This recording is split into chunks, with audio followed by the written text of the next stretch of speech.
Welcome to NeedleXChange, conversations on the art of thread.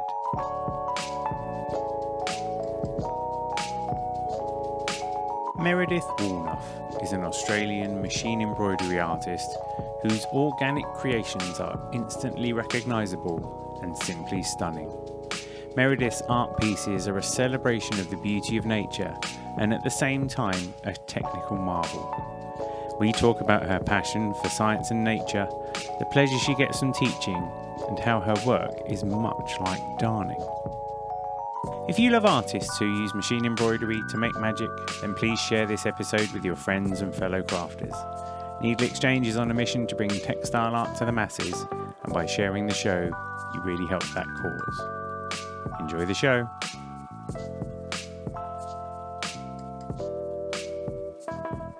The thing I noticed was actually, I think your first blog post was like in 2010, and you did the Red Coral series in that year as well. Yeah, that's really taking me back. I've been doing this for a long time in very much the same vein. I'm kind of a bit obsessed with it, and I don't think that's a bad thing.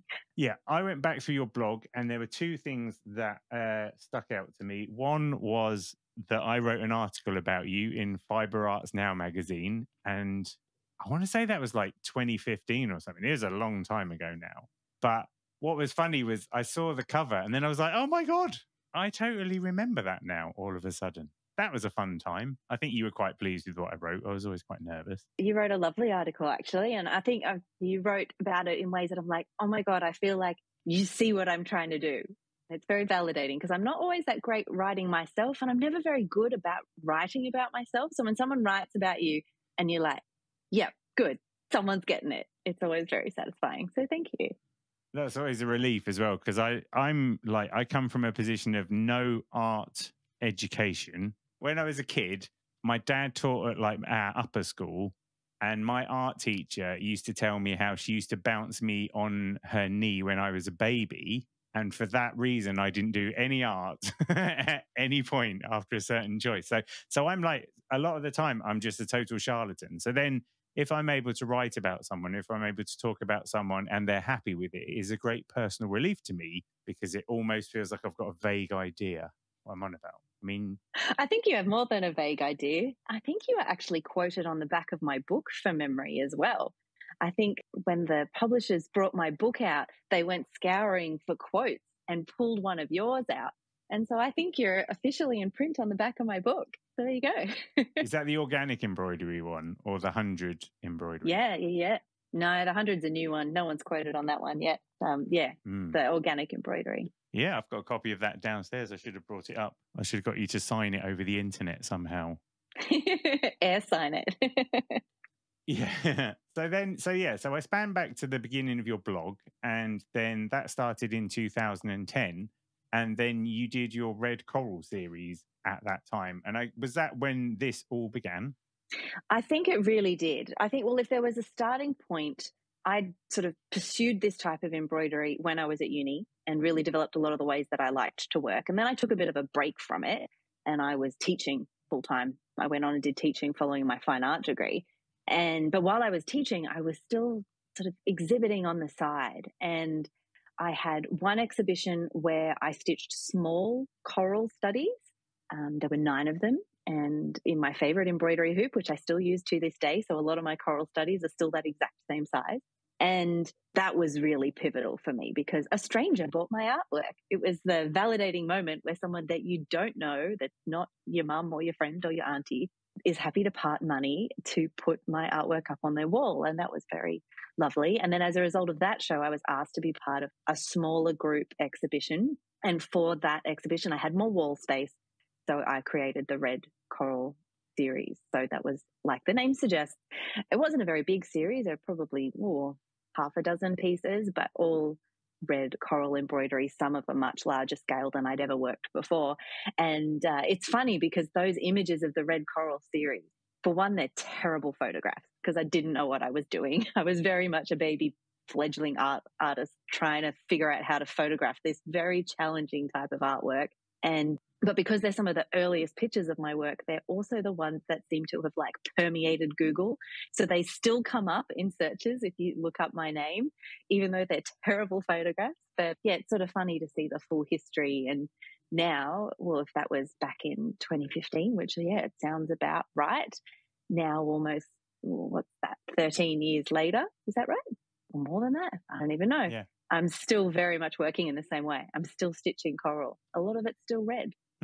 Yeah. And there's, I don't know, you're like the queen of that thing. There are no other people I see doing the same thing as you. I mean, I guess you're inspiring people because you teach that technique, correct? Yes, correct. So I definitely, that's one thing that's great about it. Yeah, I'm probably definitely known for my coral and leaves, and there's very particular types of artwork that I like to create, very particular subject matter that I keep coming back to. But the technique itself is so versatile because you're essentially creating an embroidery in air. It doesn't need a base cloth. It starts with a base cloth, of course, but that base cloth is water-soluble fabric. So it disappears, and then you're just left with whatever you stitched, that drawing that you made. So you can kind of stitch anything you like, and then you can shape and mold it, and it's very sculptural.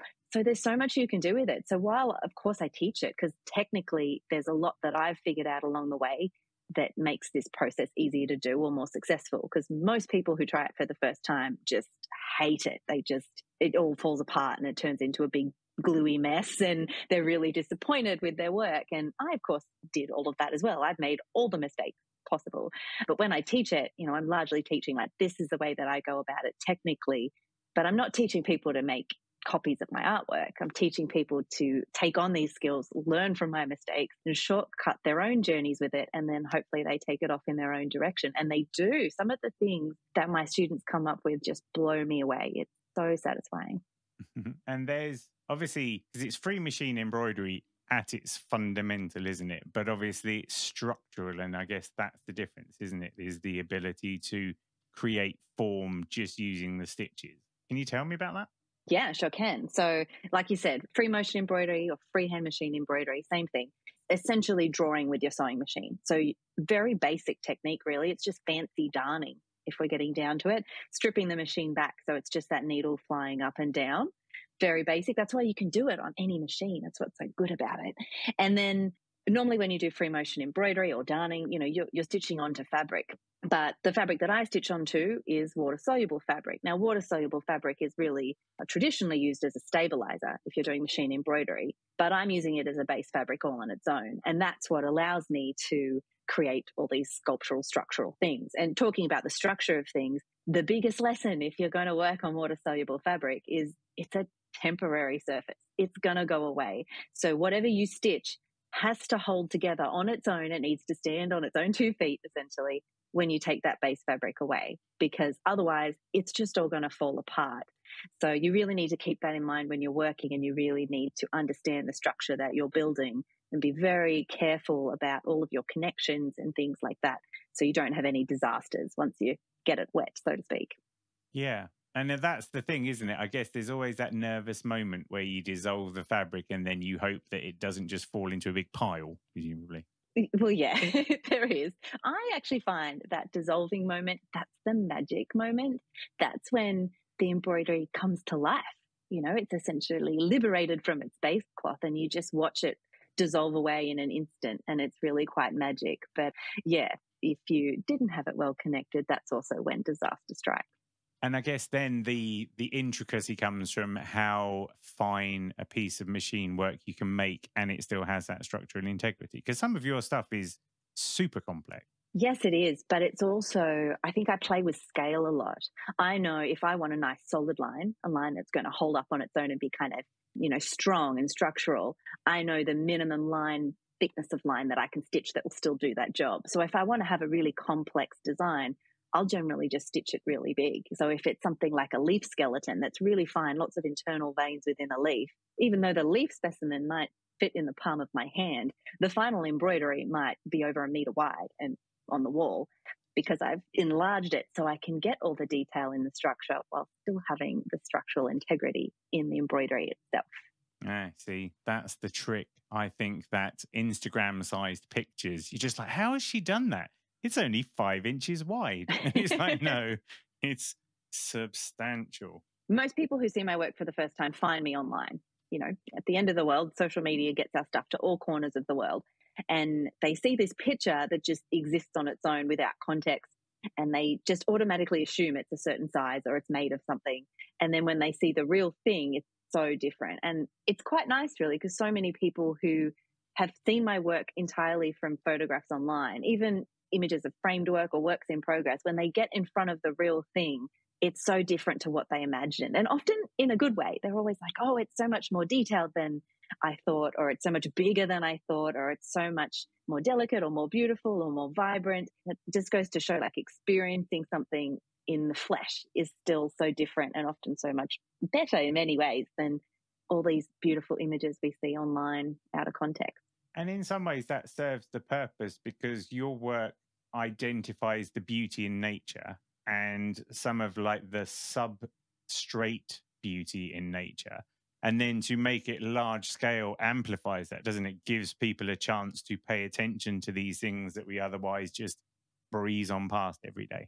Yes, absolutely. I think if there's a goal of my work, other than, I guess, bringing people joy and making beautiful things that people want to look at, if people can see my work and it makes them curious, it makes them wonder, it makes them ask questions about what it is that I've made, how I've made it, and more specifically, what it's inspired by, then I kind of feel like it's done its job. I think when, like you said, these simple things that we might pass over all the time, it might be a weed in our garden or a house plant that we haven't really looked at closely. And when I present it as this giant embroidery that just focuses on the vein structure of a leaf that I found in my garden, that encourages people then to maybe look a little bit closer around their own environment and learn to love and appreciate it all a little bit more. So yeah, I think that's a hugely important part of the work. If my work makes people look around them a little bit closer, then I've done my job.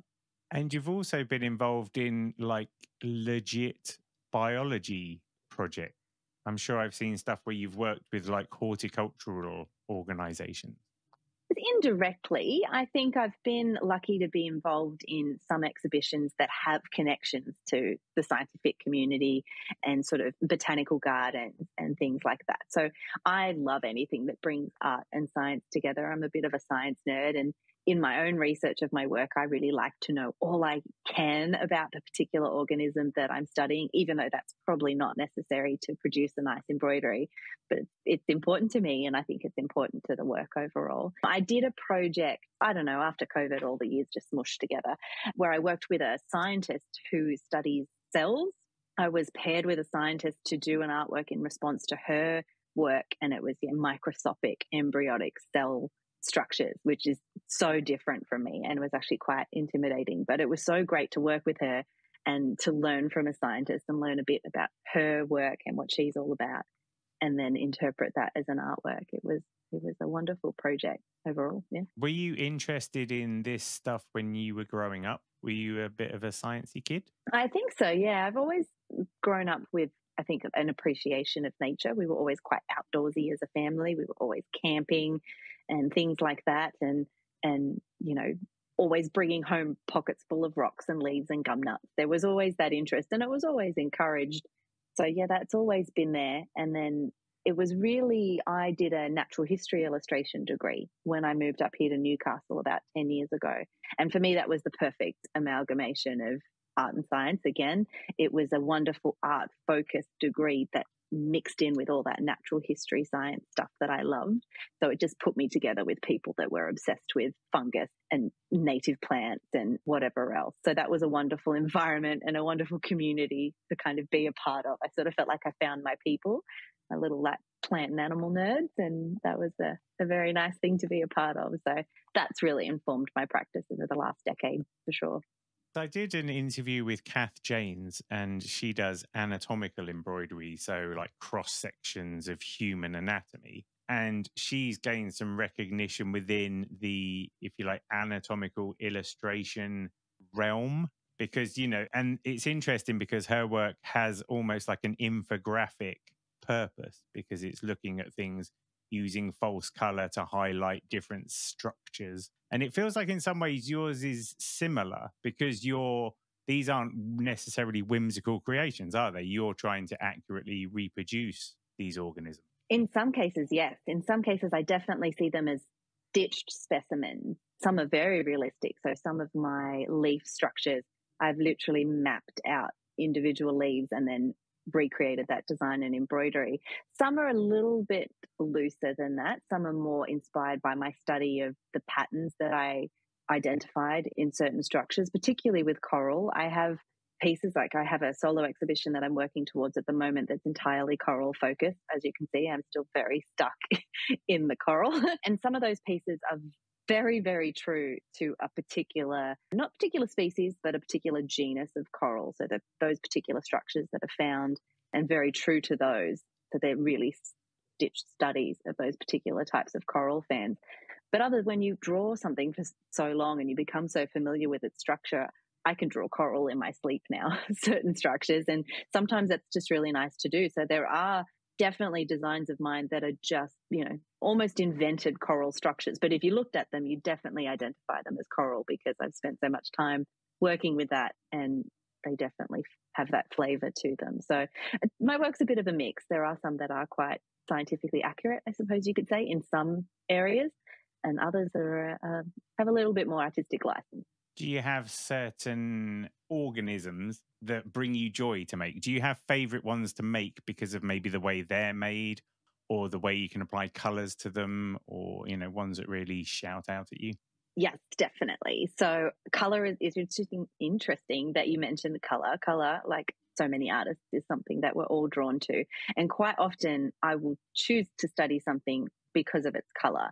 So I did a number of series of leaf skeletons that were entirely inspired by the color of those leaves. So some of the begonia leaves and things like that. I also did a whole series of eucalyptus small studies that all came together in sort of a muted rainbow, entirely based off the colors of fallen eucalyptus leaves, the ones you picked up off the ground, because it's literally like a sort of a slightly muted rainbow on the ground under pretty much any eucalyptus tree I tend to find here in Australia. And I just found that to be so incredibly beautiful. So created a whole series that just looked at color. So those are things that come out to me. But then when it comes to other organisms, obviously coral is a big one, in particular coral fans, largely because they're a structure that lend themselves very well to my type of embroidery. Like we mentioned earlier, you have to have a structure that's going to hold together well on its own. And a lot of my works are framed, and I have a particular method for mounting them, so they sort of appear to be floating like a little stitched specimen in the frame. And things like coral fans are generally very flat structures naturally, so they lend themselves really well to my type of artwork. So I go back to them again and again. And then also there's some shelled organisms. Particularly, I have a bit of an obsession with cephalopods that have shells. So cephalopods are like our octopuses and our cuttlefish and our nautilus. So there's 3 cephalopods that have shells, and I have created studies on all 3 of them because I just find them to be so wonderfully weird.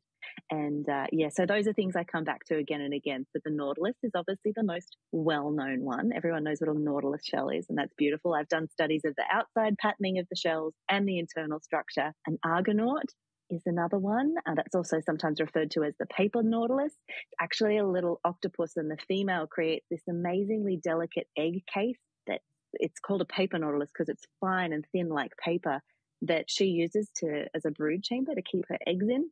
Really fascinating animal. And then the third one, that's one that people don't really know about very much, is a little tiny squid, a deep sea squid that's called Spirilla spirilla. That's its scientific name. So good they named it twice. And these shells are these little spiraled shells that you'll often find washed up on the beach. And I used to find them on the beach all the time, and they look like a broken shell because it's literally a spiral that just ends. But it's, again, a little buoyancy device, an internal buoyancy device inside this tiny little squid. And again, I've done embroideries based on those beautiful structures. So I'm pretty obsessed with those animals. So happy to always revisit those. That was so good. That was so good, honestly. But because then you get into sort of the mathematical region as well, don't you? Because there's a lot of like naturally occurring, I'm thinking like Fibonacci, those kind of like the relationships that nature produces. Presumably that's something you're quite aware of now as well. Yes, definitely aware of. It's not something that I map out in my work, but it's there indirectly. Anytime that you study the chambers in a Nautilus shell, for example, there's that golden mean ratio magic happening. So yes, there's something, it's a wonderfully beautiful, satisfying shape. So, that's why so many artists love to explore it, myself included. Because without wishing to get too like metaphysical, sometimes people think that there's no like meaning to life, or, we're just random bits of chaos. But for instance, I don't know if you know Romanesco broccoli, like the mathematically perfect vegetable, where each piece is like a fractal of itself. That kind of stuff. I'm just like, well, if you want proof that there's some kind of God, there's a mathematically perfect broccoli for you. Yep, it's in your lunch. Yeah. Yeah, there's some wonderful things like that. Yeah, and that's just it. There's so many fabulous things. You could go past the humble broccoli and find mathematical perfection. There's so many wonderful things out there to explore. And I think as artists, it's often our job to, remind people of those things and make them aware of it. And yeah.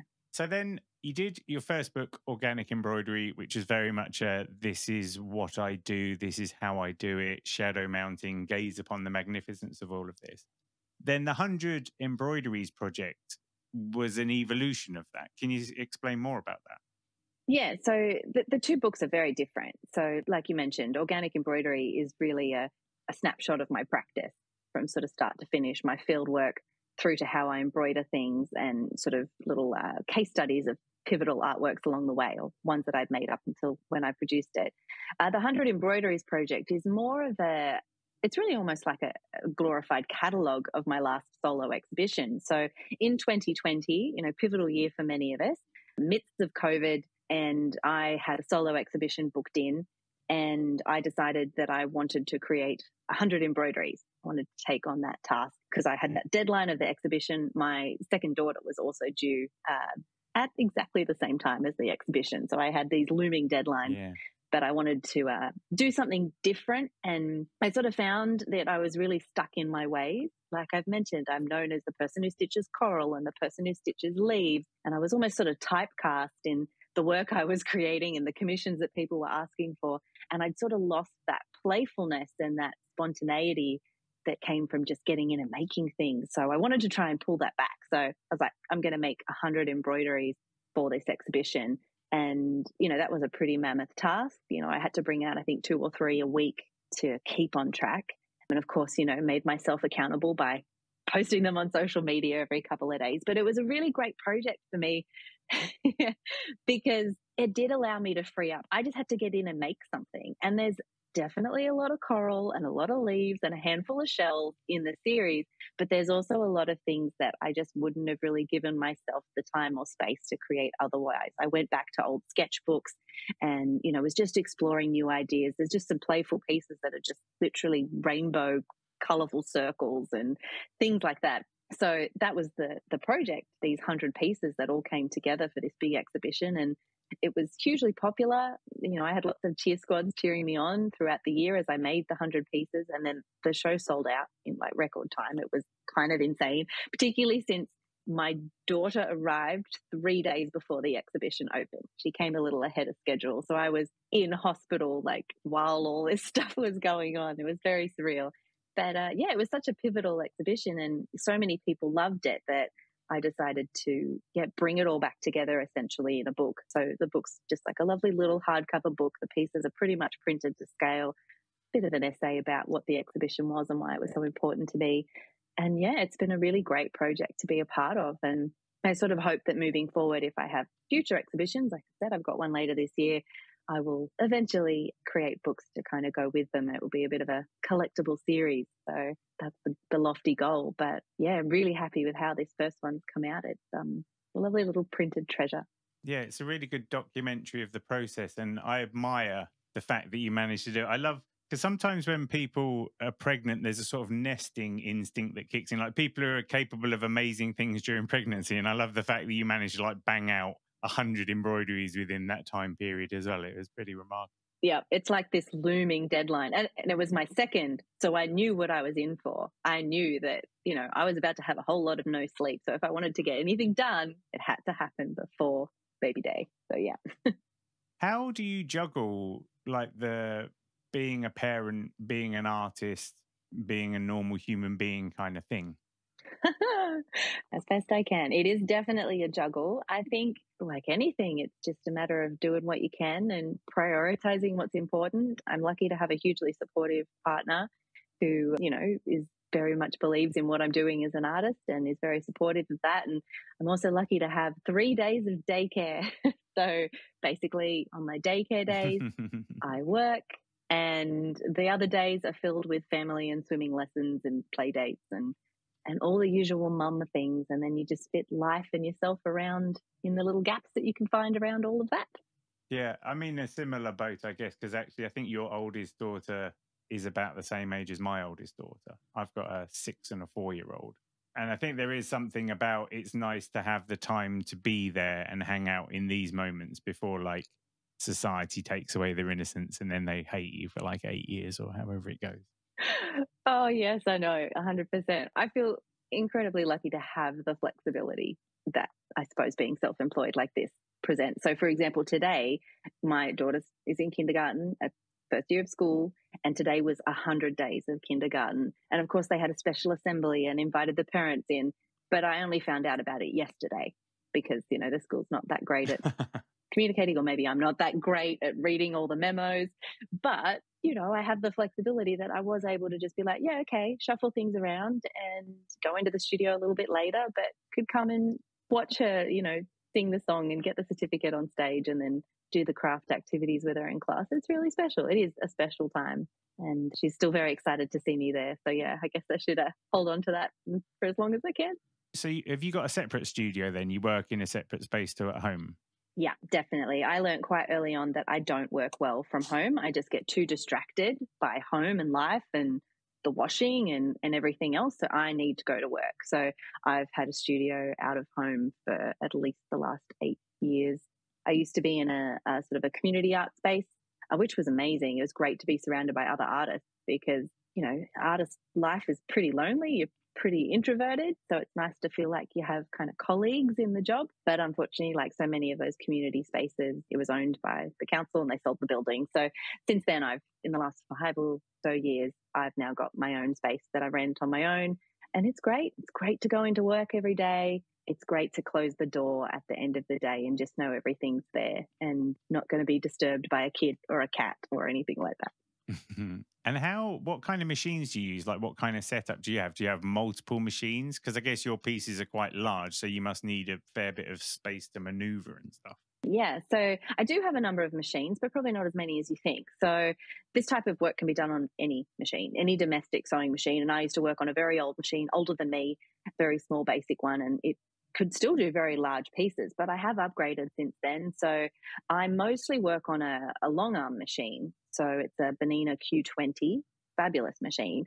So the 20 cents are 20 inches. So it's got a really deep head. It's made for quilting, and all it does is freehand. All it does is freehand straight stitch. So it does exactly what I need it to do, and it does it really well. And obviously it is a big table, so I've got plenty of space to move and spread out and put all my threads and everything like that. The only downside of it is that it only does straight stitch. So on the odd occasion that I'll need to do a different kind of stitch, so one of my designs, for example, I like to do a fine zigzag, I'll need to jump over to another machine then. And the machine that I tend to work on the most is another Benina machine. I love those.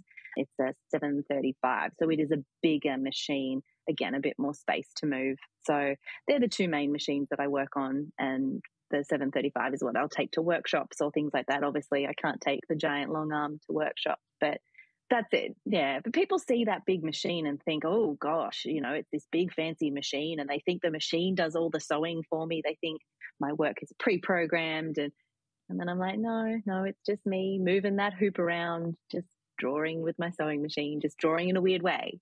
Do you use any special threads or anything? No, just good quality machine embroidery threads. Quality is obviously important, so they don't snap every 2 seconds and drive you crazy. But, thread choice is entirely personal, depending on the kind of the finish that you want.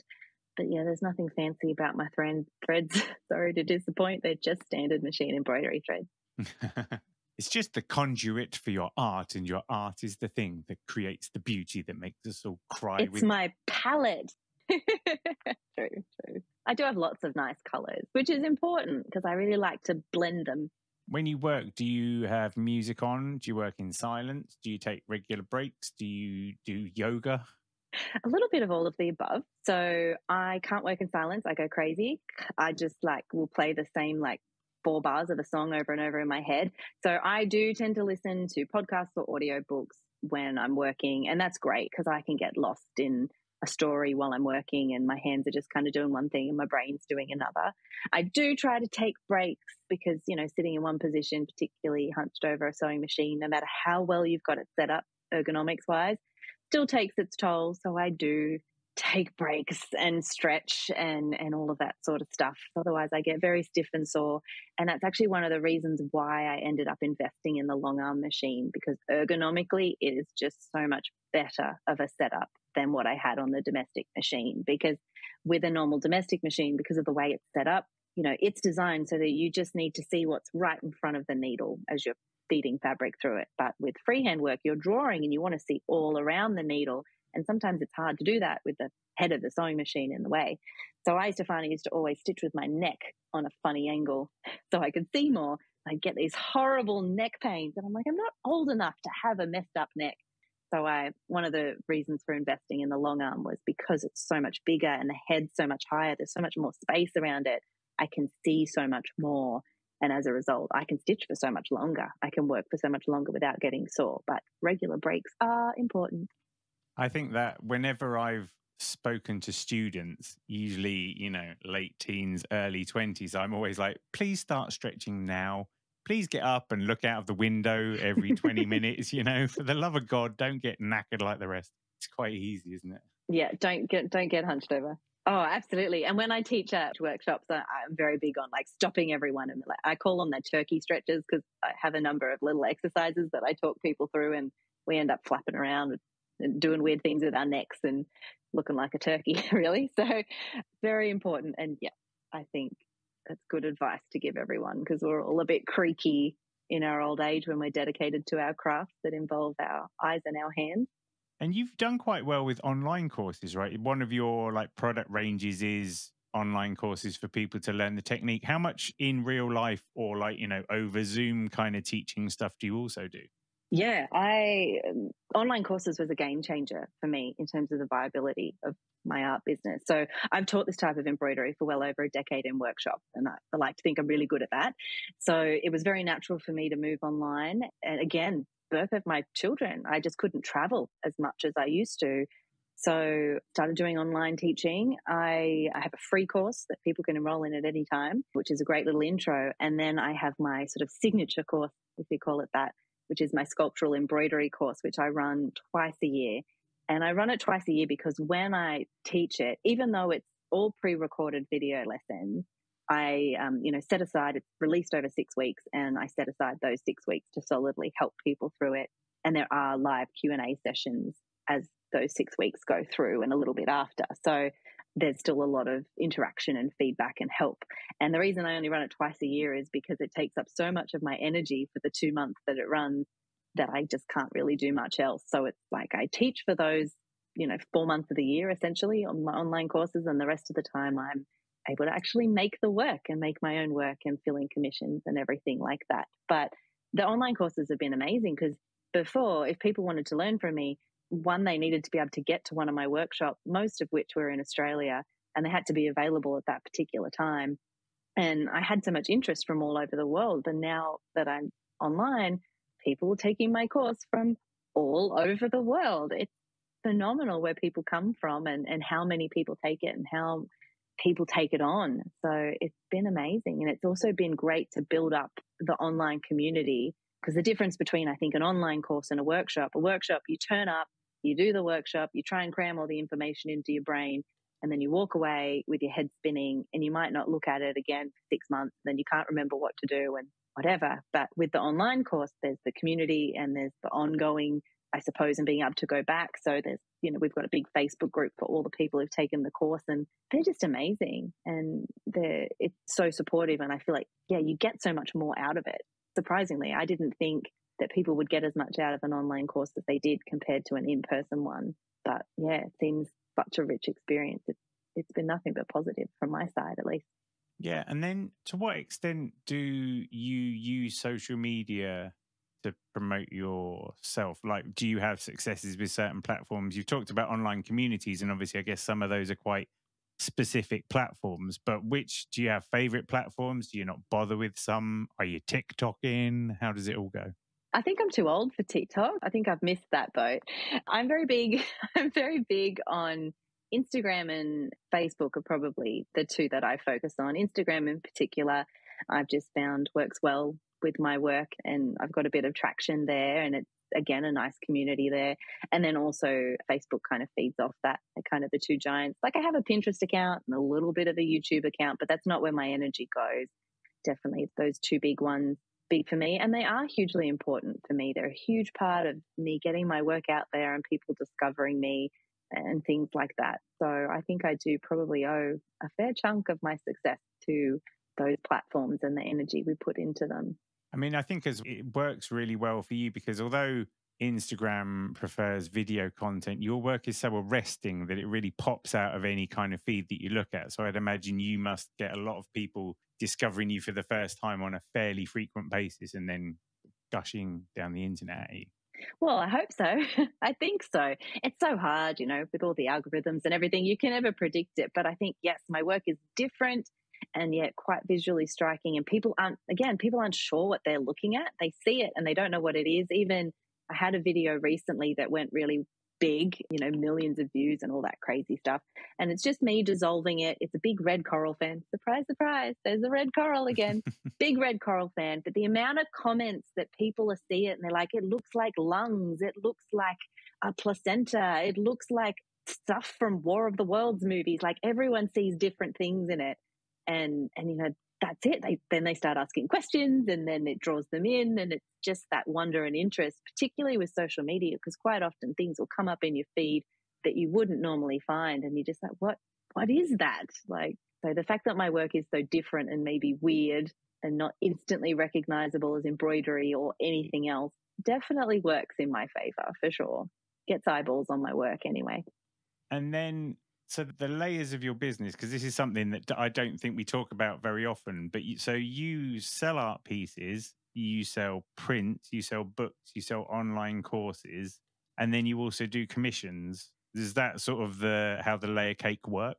Yeah. So probably if you're talking income, which again, people don't talk about very much, do they? My biggest income is my online courses, definitely. And then sale of my artwork and commissions. And then I do have the books. The books are in many ways more of a marketing tool than anything else. You make very little money from books, unfortunately, but I think it's a really important thing to do. I don't really sell prints of my work. I have brought out the occasional print to go with different exhibitions. So I did have a print of the 100 Embroideries Project, for example, but that's not a big thing for me. And then to a very minor point, occasionally there'll be things like licensing of images for use on book covers or things like that. But that's more of a minor thing. So yeah, definitely the teaching, both workshops and online courses, commissions, artworks, book sales. How does the commissioning work? Because, I mean, are people asking for organic things from you? Or could I say, oh, can you do me the Pepsi logo? Well, it all depends, doesn't it? So I think people who come to me for commissions come to me because they like my work. And they like particular things that I do, and they want, some version often of something that I've created before, or, some interpretation of something that's very much in my world. It's unusual for someone to come and ask for something like the Pepsi logo, because that's not what I do, and it's probably not what I do well. And I'm very honest with people, and I even say on my commissions page, like, I won't just take on anything, because if I don't think I can do it well, or if I can do it justice, or I can't, it's not something that applies well to my particular medium, because it's very particular things that work well with this, and there's probably a lot of things that don't work well with it. And I'm very aware of that, knowing the possibilities and limitations of my medium and what I do. So I'm very honest with people. I did have someone once who asked me if I could do a portrait of their dog very early on, and I was just like, no, I just don't think I could do that well, but thank you. So yeah, most people who come to me for commissions come because they love what I do, and they're often wonderful to work with. They're very trusting of what I do. I've only maybe had one or two that were, needed a bit of education along the way, I suppose.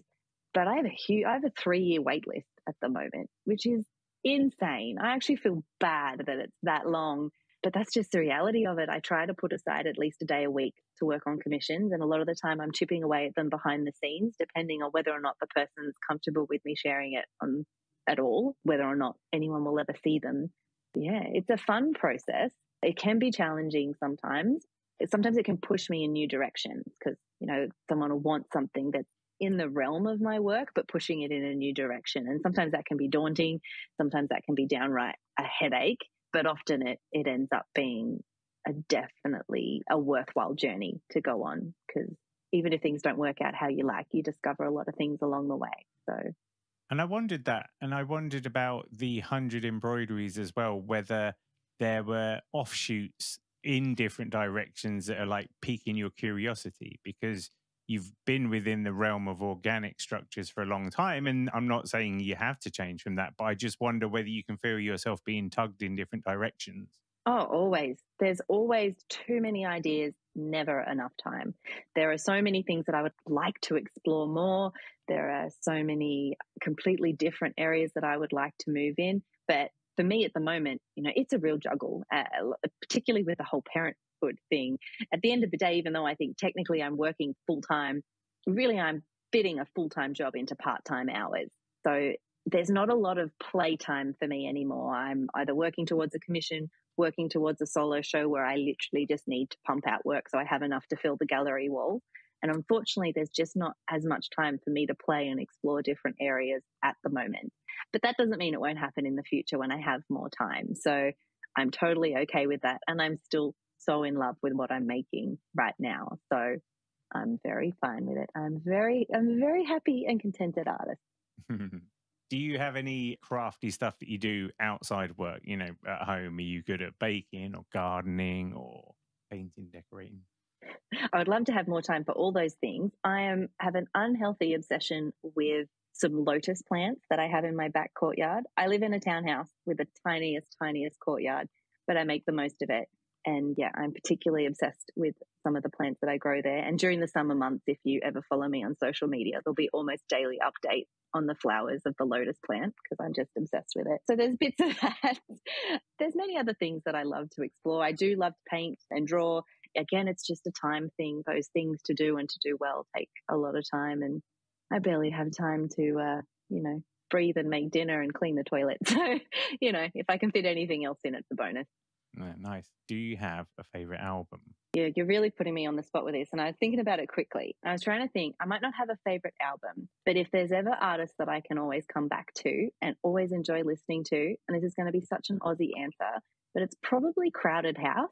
I just, always have time for Crowded House. Always love. Yeah. I saw them live a few years ago, and they're just one that whenever one of their songs come on, you're just like, oh, I love this song. So yeah, on the spot, they're, yeah. Are they one of because the thing is obviously they're very well known globally, and there are certain Australian bands that obviously break free. But I don't know, in the UK, we're quite lucky because we're a tiny island with 1 billion different types of musical genres and various other things. So I just wonder whether, is Australia like that, or is it a bit more disparate? Are bands like Crowded House steadfast, or are there lots of scenes, but maybe you're just not in a position to tap into them? Oh, no, there's so many scenes. We're huge with music here, I would definitely say. And there's so many different types of music that I listen to as well. Crowded House is probably really old and daggy now, to be honest. But hey, maybe I'm old and daggy, and that's okay too. Do you find certain moods of music when you're working? Do you listen to certain types of music, or does anything go? Or is it dependent on the colours? Maybe you go a bit more classical for certain types of work and a bit more, I don't know, breakbeat for others? Not really. I actually don't listen to much music at all in the studio. Like I said, if I'm listening to something, it's normally an audiobook or a podcast. Music doesn't get much of a look in anymore. Yeah, that's a disappointing answer, isn't it?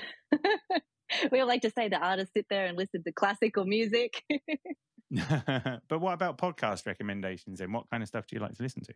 Oh, that's also a big, deep, untapped well. I quite like the ones where I'm learning something. I always like to come home and learn about random things. One of my favorite podcasts is probably Ologies, which is done by a wonderful lady called Ali Ward. And so what she does is every episode she interviews a different psychologist of some kind. And, it's this whole idea of asking smart people dumb questions. And even though no matter what the topic is, it might be something really random like ants, it's still fascinating because you're talking to someone who's so passionate about what they do and loves it so much, and you just can't get caught up in their enthusiasm. And even the most benign subject is fascinating when you get to the core of it. So that's probably one of my favorites and one I recommend everyone listen to.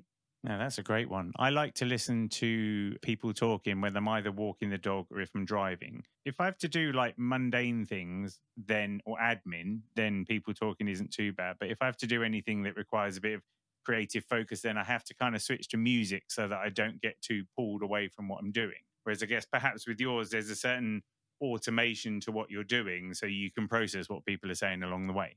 Yeah, definitely. Absolutely. So whether I'm drawing or stitching, unless it's something I've really got to concentrate on, admin computer work, podcast is great because sort of half my mind is busy with my hands and my eyes, and then my brain is busy listening and absorbing whatever it is I'm listening to.